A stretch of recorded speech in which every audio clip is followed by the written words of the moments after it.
Si Nostradamus ay pinakasikat na manghuhula at astrologo sa kasaysayan.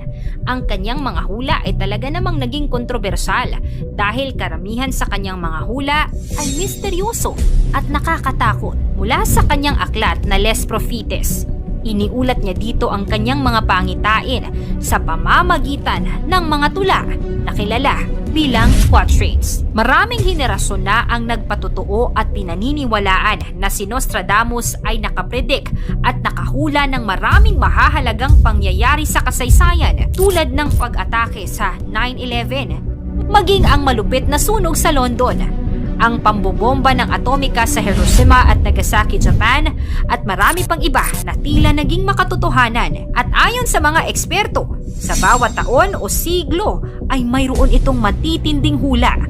Kaya naman sa videong ito ay aalamin natin ang 10 na nakakatakot na prediksyon ni Nostradamus sa taong 2024.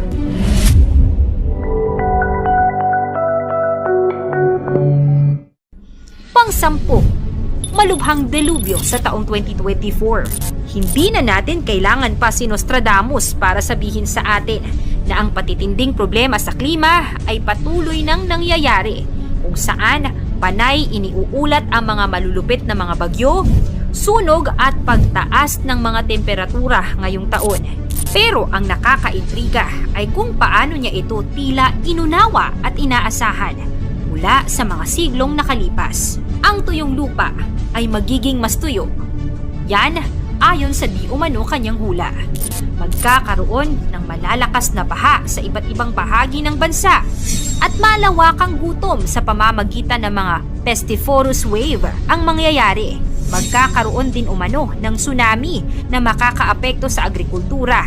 Pagkakaroon ng sakit at kagutuman. Kung totoo ang mga pangitain, maaaring mas makakaranas tayo ng matitinding kalamidad sa taong 2024. Pang-siyam, matinding hidwaan sa China sa 2024. Maraming mga mamamahayag, ekonomista at mga dalubhasa sa geopolitics na nakapagsulat tungkol sa pag-usbong ng China sa pandaigdigang kapangyarihan at paano nito nabago ang balanse ng kapangyarihan sa mundo. Marami ang nagsasabing ang alitan sa pagitan ng Estados Unidos at China ay nagiging katumbas na ng isang makabagong Cold War. Gaya ng mga panahon ng Soviet Union, ang isang Cold War na kasama ang China ay magdadala ng masamang implikasyon ng mainit na digmaan. Magkakaroon di umano ng posibilidad na isang sagupaan sa pagitan ng hukbong pandagat ng China at mga miyembro ng NATO na maaaring magdulot ng isang diplomasyang insident. Sa pagyayabang ng China sa pagkakaroon ng pinakamalaking hukbong pandagat sa buong mundo, ay posibleng maghatid ng isang matinding digmaan. Pang-8, ang bagong Santo Papa sa Roma. Si Pope Francis ng Katoliko ay kasalukuyang nasa edad 80 mahigit na nakakaranas na ng problema sa kalusugan. Ito ay maaaring magresulta sa pagbabago ng pamamahala ng simbahang Katoliko. Ayon kay Nostradamus, ang isang bagong Santo Papa di umano ay mas bata kaya mas magiging mahaba ang panunungkulan nito, pero magpapahina at maghahatid ng mga iskandalo sa simbahang Katoliko. Pang-7, pagsalakay ng AI sa 2024. Sa taong 2024, ayon sa mga hula ni Nostradamus, mag-uumpisa ang malawakang impluwensya ng Artificial Intelligence o AI na magdudulot ng kalituhan at kawalan ng seguridad sa buong mundo. Ang mga makina ay magiging kaaway ng tao at magdudulot ng hindi inaasahang mga epekto. Ang mga robot ay maghahanap ng kanilang kalayaan, isusulong ang kanilang karapatan at tatalikuran ang supremasiya ng tao. Ang pag-aalsang ito ay magdudulot ng malalimang pagbabago sa lahat ng aspeto ng lipunan, mula sa industriya at ekonomiya hanggang sa pamahalaan at pang-araw-araw na buhay. Ang mundo ay magkakaroon ng alitan para sa kontrol, kung saan ang mga tao ay makikipaglaban upang muling magkaroon ng kapangyarihan sa kanilang mga nilikha. Sa kalagitnaan ng kaguluhan, magkakaroon ng mga tanong tungkol sa moralidad o moral values sa pag-expand ng AI at ang mga posibleng epekto nito sa paggamit ng teknolohiya. Pang-6, ang sleep pandemic ng 2024. Sa Year of the Dragon sa 2024, isang misteryosong virus ang kakalat sa buong mundo na magdudulot ng epidemya na magreresulta ng malawakang pagkatulog ng lahat. Ang sangkatauhan ay magiging bahagi ng isang realidad kung saan ang pagtulog ay magiging isang pangkaraniwang kondisyon na magdudulot ng kaguluhan at alitan sa lipunan. Haharapin ng mga tao ang hindi matitinag na kagustuhan sa pagtulog at sila'y magkakaroon ng labis na antok na nagpapahina sa kanila ng walang tigil na magbabawas ng kakayahan ng tao. Ang lipunan ay haharap sa malalimang epekto ng pandemya na ito kung saan ang mga trabaho, paaralan at araw-araw na gawain ay hindi gagalaw. Ang mundo ay magiging isang lugar kung saan ang mga panaginip ay maghahalo sa realidad at ang mga tao ay hirap ng pag-ibahin ang paggising at pagtulog. Panglima, extraterrestrial invasion. Si Nostradamus ay nagtala na sa 2024, ang mundo ay haharap sa isang malupit na pangyayari habang isang mas advanced na lahi ng mga alien ay dadalaw sa ating planeta. Ang sangkatauhan ay haharap sa isang panganib mula sa mga alien na magbabanta sa atin. Isang lahi ng mga alien na mas mataas sa teknolohiya at katalinuhan ay darating sa mundo na may layuning sakupin ang ating planeta. Ang kanilang mga motibo ay mananatiling misteryoso at ang sangkatauhan ay mapipilitang harapin ang hindi inaasahang pagtutunggali sa mga nilalang. Pang-apat, ang malupit na social media. Isang mapanlinlang na social network na inilunsad noong 2023 ay mabilis nakakalat, magmamay-ari sa isipan ng mga tao at gagamitin ang mga ito para sa masamang mga layunin.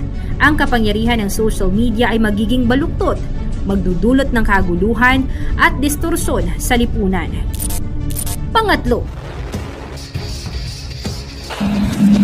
ang pagkakaroon ng nuclear war sa mundo. Kabi-kabilang digmaan ang nagaganap ngayon sa mundo. Ang walang humpay na gyera sa Israel at Gaza, ang mahabang yugto ng alitan sa Russia at Ukraine, at tumitinding mga tensyon sa pag-aagawan ng mga teritoryo. Tila wala na atang ligtas na bansa sa mundo at marami sa atin ang nangangamba sa tuwing pag-uusapan ang kaligtasan, lalo na kung ang digmaan ay sinasamahan ng pinakamapinsalang mga armas, ang nuclear bomb. Hindi malabong mangyari ang posibilidad ng pagkakaroon ng nuclear war sa mundo, gaya ng nangyari nung bagsakan ng dalawang atomic bomb ng Estados Unidos ang Japan sa Hiroshima at Nagasaki ng World War II. At dahil sa pangyayari, isa ito sa nagtulak upang formal na sumuko ang mga Hapon sa Amerika sa itinuturing na pinakamadugo at pinakamapinsalang digmaan sa kasaysayan ng mundo, ang ikalawang digmaang pandaigdig na kumitil ng tinatayang 70 to 80 milyong katao. Karamihan ay mga sibilyan. Terible at nakakakilabot ang digmaang ito dahil dito unang ginamit ang pinakamapinsalang armas pandigma, ang atomic bomb na naghatid ng takot sa maraming may buhay, sumira ng kapaligiran at nagpabagsak ng ekonomiya ng bansa. Kaya kung magkaroon man ng digmaang nuclear ngayon, ito ay hindi biro. Sa ngayon kasi ito ay napakalakas na at higit na mapanganib ang mga bombang nuclear. Pangalawa, cyber chaos.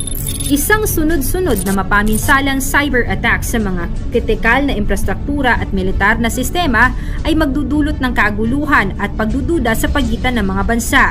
Ang mga makabagong hacker at mga unit ng cyber warfare na suportado ng gobyerno ay gagamitin ang mga kahinaan, magpapakawala ng mga masalimuot na atake upang pabagsakin ang mga communication network, sisirain ang mga sistemang pinansal at kakalabanin ang mga mahahalagang mekanismo ng depensa at magdudulot pa ng mas maraming kaguluhan sa geopolitics.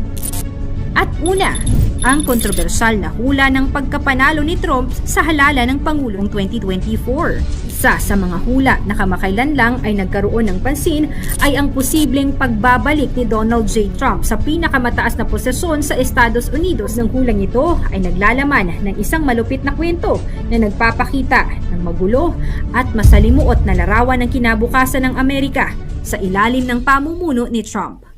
Ang mga hula ni Nostradamus para sa taong 2024 ay naglalaman ng mga misteryosong pahiwatig tungkol sa hinaharap. Bagamat ang mga pahayag ay kreptiko at hindi malinaw, maaaring magbigay ito ng babala at pagiging handa. Mangyari man o hindi ang mga hula ni Nostradamus, isa lang ang dapat nating paniwalaan at sampalatayanin. Ito ang nag-iisa nating kataas-taasang Diyos.